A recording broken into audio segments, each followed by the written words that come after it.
Oi, sejam todos bem-vindos ao Paper Space. Meu nome é Gabriela e, para começar, vamos ver se você consegue contar quantas vezes eu vou falar a palavra Papercraft nesse vídeo. Esse canal tem o objetivo de ajudar pessoas que acabaram de começar a fazer Papercraft e ainda tem muitas dúvidas ou tem muita dificuldade, e eu espero conseguir ajudar os iniciantes a melhorarem no Papercraft. Mas o que é Papercraft? Papercraft é a arte de transformar objetos 2D, ou seja, uma folha de papel, que é 2D, em objetos 3D. Meio que como faz no origami.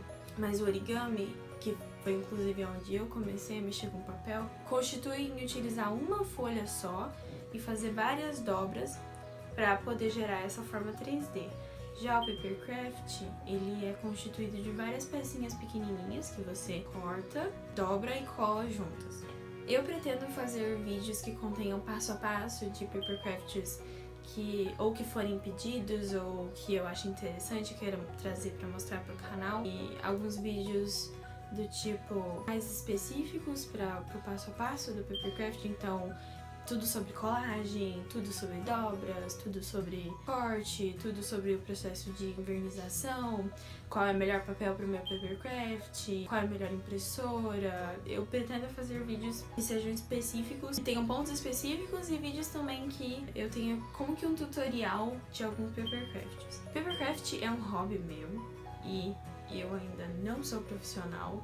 Eu não sei nem se existe isso de ser profissional e fazer Papercraft, mas é um hobby meu e eu gosto muito de fazer, e eu espero que eu possa inspirar outras pessoas a gostarem também. Para esse primeiro vídeo, eu pensei em começar utilizando o kit Lazer no Verão, de um site japonês chamado Kirin. Ele é constituído de 6 partes e hoje eu vou fazer a primeira parte, que é essa barraca, a mesa, os 3 banquinhos, que são os maiores. Eu pensei que ia começar com os maiores e ia ser mais fácil. Então, vamos pra mesa? Passo 1, como escolher o seu papel para fazer esse Papercraft.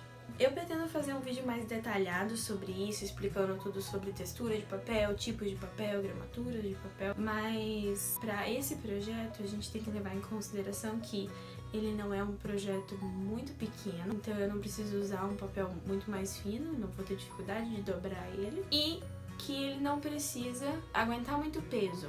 Então ele não é um projeto alto, por exemplo, um projeto de algum personagem de anime que precisa ficar em pé. Para esses projetos eu preferiria usar um papel mais grosso. Então vamos dizer que a gente vai usar papel mediano. Inclusive para esse projeto eu usei um papel casca de ovo na gramatura 180.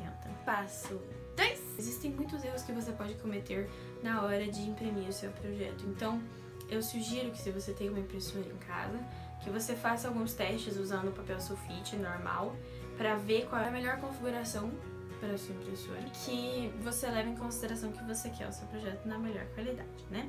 Se você não tiver uma impressora em casa, eu sugiro que você compre o seu papel específico da gramatura que você quer para o seu projeto e leve para uma gráfica na sua cidade e peça para eles imprimirem lá. Terceiro passo, a proteção do seu Papercraft.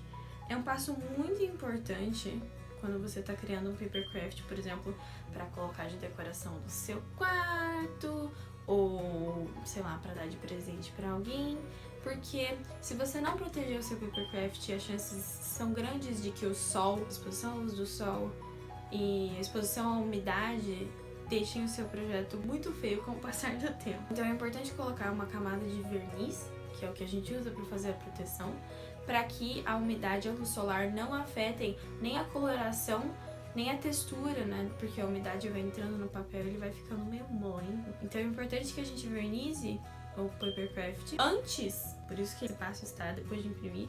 Ele precisa ser envernizado antes de a gente montar, porque tem uma chance muito grande de, se você for envernizar ele depois de montar, que o verniz não chegue em todos os cantinhos dele, ou que o verniz fique empoçado em algum canto, que seria muito horrível de limpar. Então é melhor fazer o passo da envernização antes de cortar e dobrar o seu Papercraft. Quarto passo, o corte. Eu utilizo basicamente 2 instrumentos para corte. São um estilete afiado e uma tesoura afiada.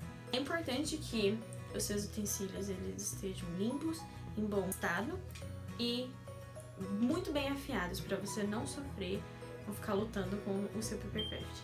É nessa parte que eu preciso dizer, se você é uma criança, eu preciso insistir que você peça a supervisão de um adulto ou que você peça para um adulto fazer essa parte para você, fazer a parte do corte, porque eu quero evitar acidentes.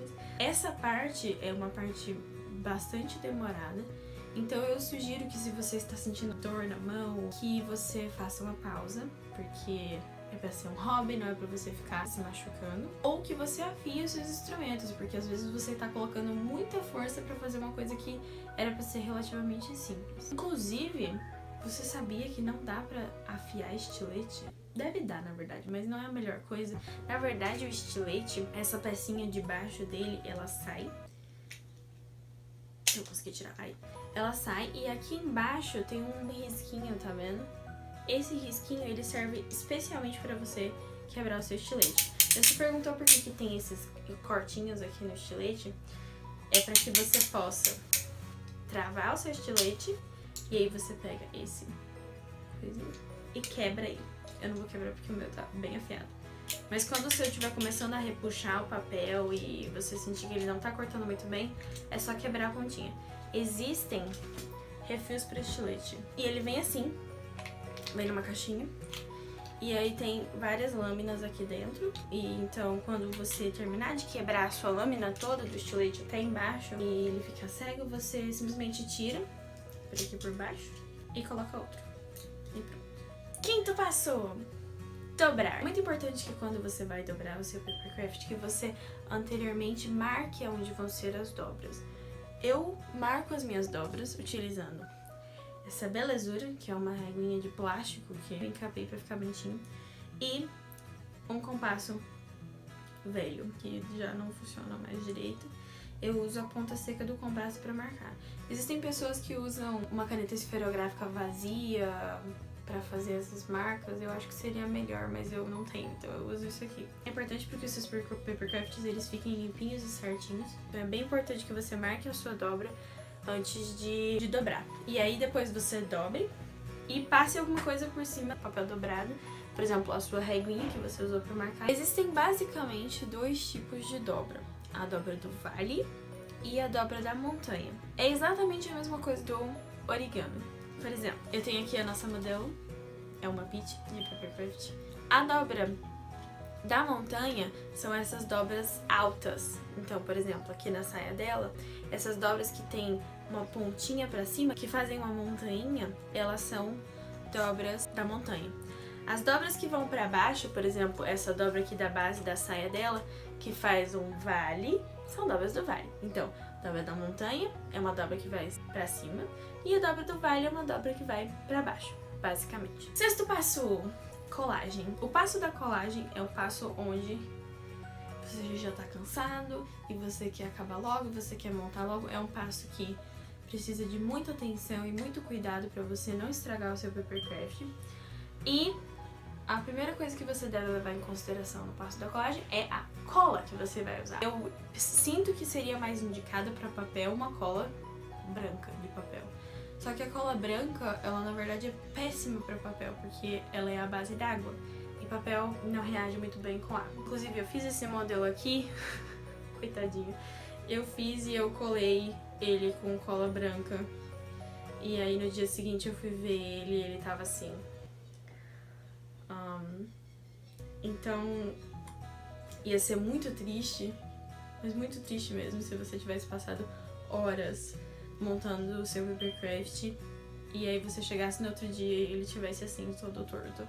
Então é muito importante que você faça, por exemplo, não, eu quero começar a trabalhar com uma cola nova que eu achei. É importante que você faça alguns testes no papel que você é acostumado a usar para ver se essa cola não reage com o papel antes de fazer algum projeto. Algumas coisas que você deve levar em consideração para escolher a sua cola é que você escolha uma cola que seque rápido, mas não muito rápido. Por exemplo, uma cola instantânea seria péssimo para isso, porque você não teria muito tempo para manusear o papercraft e você ia acabar tendo que tirar e colar de novo, isso podia acabar rasgando. Então é importante que seja uma cola que seque rápido para você não ficar um tempão lá segurando no lugar até secar, mas que não seque tão rápido assim. Um que não deixe manchas no seu papercraft cola instantânea também deixa mancha nos papercrafts e a cola instantânea deixa eles duros, então não é bom de usar a cola instantânea, só não use cola instantânea. E a cola branca, ela deixa ele todo torto. Então a cola que eu uso é cola de isopor. Eu uso cola de isopor há muitos anos pra fazer papercraft. Ela é uma belezura, você consegue movimentar, por exemplo, você passa cola e você cola em cima e você consegue movimentar o papel um pouquinho até o lugar certo e aí ele cola e pronto. Nunca mancha os meus papercrafts, seca super rápido. É muito fácil de limpar se você acabar deixando cair um pouquinho de cola em algum lugar. É só esperar secar e aí você pega ou a sua unha ou alguma coisa que não vai rasgar nem nada. Não pega o estilete. E raspa para fora a cola, ela sai tranquilamente. Ela é barata, você acha ela em todo canto. E é isso, já tá pronto. São muitos passos, mas é muito simples. E são sempre os mesmos passos, então não vai ter nada muito diferente. E eu acho que é isso. Se você tem alguma dúvida, alguma indagação, algum comentário ou alguma coisa que você queira me contar ou me perguntar, alguma coisa assim, coloca nos comentários que eu vou ler e eu vou responder. E aí, quantas vezes eu falei a palavra papercraft nesse vídeo? Se você conseguiu contar, não esquece de colocar nos comentários também. Se você gostou, clica no gostei pra eu poder ficar sabendo que você gostou. E eu mal posso esperar pra fazer o restante dessa coleção. Obrigada!